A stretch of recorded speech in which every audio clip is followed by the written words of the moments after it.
السلام عليكم ورحمة الله وبركاته. الحمد لله والصلاة والسلام على رسول الله وعلى آله وأصحابه أجمعين أما بعد. اتقوا الله عباد الله. عبادة بن الصامت رضي الله تعالى عنه ഉദ്ധരിക്കുന്ന ഹദീസിൽ റസൂലുള്ളാഹി സ്വല്ലല്ലാഹു അലൈഹി വസല്ലം അവിടുന്ന് പറഞ്ഞു, ലൈസ മിന്ന മൻ ലം യുജില്ല കബീറന വയർഹം സഗീറന വയഅരിഫ് ലിആലിമിന ഹഖ്ഖഹ്. റസൂലുള്ളാഹി സ്വല്ലല്ലാഹു അലൈഹി വസല്ലം പറഞ്ഞു, ലൈസ മിന്ന, നമ്മളിൽ പെട്ടവനല്ല. റസൂലുള്ളാഹി സ്വല്ലല്ലാഹു അലൈഹി വസല്ലം ഈ ഒരു പ്രയോഗം നടത്തുന്ന അതിനുശേഷം പറയാൻ പോകുന്ന കാര്യങ്ങളൊക്കെ കബീറത്തുകളാണ്, എന്ന് പറഞ്ഞാൽ വൻപാപങ്ങളാണ് എന്ന് പണ്ഡിതന്മാർ സൂചിപ്പിച്ചതായി കൊണ്ട് കാണുവാൻ സാധിക്കും. അപ്പോൾ ലൈസ മിന്ന എന്ന് റസൂലുള്ളാഹി സ്വല്ലല്ലാഹു അലൈഹി വസല്ലം പറഞ്ഞാൽ പിന്നെ പറയാൻ പോകുന്നത് ചെറുപാപങ്ങളല്ല, മറിച്ച് വലിയ ദോഷങ്ങളാണ് എന്നർത്ഥം. എന്താണ് റസൂലുള്ളാഹി സ്വല്ലല്ലാഹു അലൈഹി വസല്ലം പറയുന്നത്? മല്ലം യുജില്ല കബീറന, നമ്മളിലെ മുതിർന്ന ആളുകളെ, അവരെ ബഹുമാനിക്കാത്ത, അവർക്ക് ആദരവ് നൽകാത്ത ആളുകൾ നമ്മിൽപ്പെട്ടവനല്ല എന്ന്. നമുക്കറിയാം, നമ്മുടെ കൂട്ടത്തിൽ ഒരുപാട് ആളുകൾ നമ്മളെക്കാളും മുകളിലുള്ള ആളുകളാണ്. അപ്പോൾ അവരിൽ നിന്നും തെറ്റുകൾ സംഭവിക്കും, അവരോടും പെരുമാറേണ്ടി വരും, അവരോടും പല കാര്യങ്ങൾ ഉപദേശിക്കേണ്ടി വരും.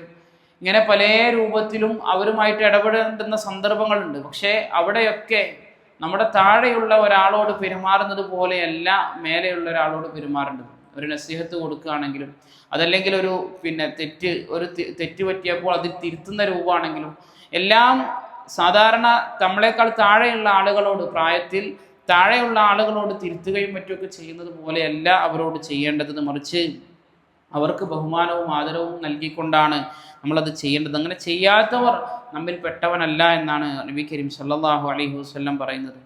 എന്നിട്ട് വീണ്ടും പറഞ്ഞു, വയർഹം സഗീറന, അതുപോലെ തന്നെ നമ്മുടെ ചെറിയ ആളുകളോട്, നമ്മളെക്കാളും പ്രായത്തിൽ താഴെയുള്ള ആളുകളോട് കാരുണ്യം കാണിക്കാത്തവരും നമ്മിൽ പെട്ടവനല്ല എന്നും നബി കരീം സല്ലല്ലാഹു അലൈഹി വസല്ലം പറഞ്ഞതായി കൊണ്ട് കാണാൻ സാധിക്കും. എന്ന് പറഞ്ഞു കഴിഞ്ഞാൽ നമ്മളെക്കാളും താഴെയുള്ള ആളുകളാണെങ്കിൽ പിന്നെ അവരോട് എന്ത് കയർത്ത രൂപത്തിൽ സംസാരിക്കാം എന്നല്ല, നേരെ മറിച്ചിട്ട് അവരോട് കാരുണ്യത്തിൻ്റെ രൂപത്തിലാണ് നമ്മൾ സംസാരിക്കേണ്ടത് എന്നാണ് നബി സല്ലല്ലാഹു അലൈഹി വസല്ലം പറഞ്ഞിരുന്നത്.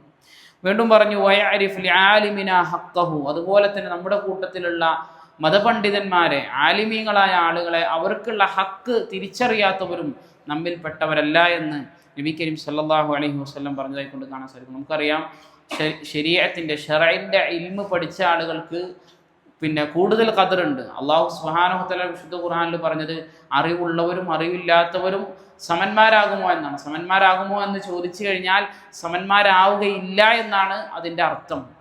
ആ രൂപത്തിലാണ് അല്ലാഹു സുബ്ഹാനഹു വ തആല വിശുദ്ധ ഖുർആനിൽ അത് എന്ത് ചെയ്യുന്നത്, സൂചിപ്പിക്കുന്നത്. അപ്പോൾ ആലിമീങ്ങളാകുമ്പോൾ, അതായത് ദീനിൻ്റെ ആലിം എന്ന് പറഞ്ഞ ഒരു ക്ലാസ് എടുക്കുന്ന ആൾ, അതല്ലെങ്കിൽ ഒരു പ്രസംഗിക്കുന്ന ആൾ എന്നുള്ളതല്ല, നേരെ മറിച്ചിട്ട് ദീനിൻ്റെ ഉസൂൽ അറിയുന്ന, ഖവായിദുകൾ, ദീനിൻ്റെ അടിസ്ഥാന തത്വങ്ങൾ അറിയുന്ന, അതുപോലെ തന്നെ ദീനിൻ്റെ മഖാസിദുകൾ, ദീനിൻ്റെ ലക്ഷ്യങ്ങൾ അറിയുന്ന ആ രൂപത്തിൽ വലിയ പണ്ഡിതന്മാരായിട്ടുള്ള ആളുകൾ, അവരുടെ ഹക്ക് തിരിച്ചറിയാത്തവരായ ആളുകളും നമ്മിൽപ്പെട്ടവരല്ല എന്ന് നബി കരീം സല്ലല്ലാഹു അലൈഹി വസല്ലം പറഞ്ഞതായി കൊണ്ട് കാണാൻ സാധിക്കും. അപ്പോൾ നമ്മൾ നമ്മളെക്കാൾ വലിയവരായ ആളുകളെ ബഹുമാനിക്കാനും ആദരിക്കാനും, നമ്മളെക്കാൾ താഴെയുള്ളവരുടെ അവരോട് കാരുണ്യം കാണിക്കാനും, അതുപോലെ തന്നെ നമ്മുടെ ആലിമീങ്ങളെ ബഹുമാനിക്കാനും വേണ്ടി നമ്മൾ ശ്രദ്ധിക്കുക.